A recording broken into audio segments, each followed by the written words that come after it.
Olá, não faz muito tempo aconteceu um incêndio no Rio de Janeiro que destruiu vários automóveis que estavam estacionados num pátio, a maioria deles de propriedade de companhias de seguro.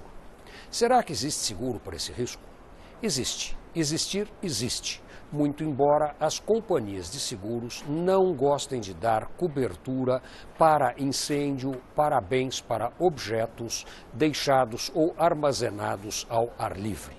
Não há qualquer tipo de problema para a contratação de seguro de incêndio para bens dentro de galpões, dentro de edifícios. Mas a realidade é um pouco diferente quando estes bens estão no pátio ou estão no ar livre.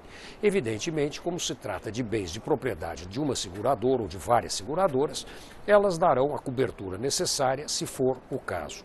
Da mesma forma, as montadoras de veículos e outras grandes companhias que necessitem de cobertura para bens instalados no pátio também conseguem.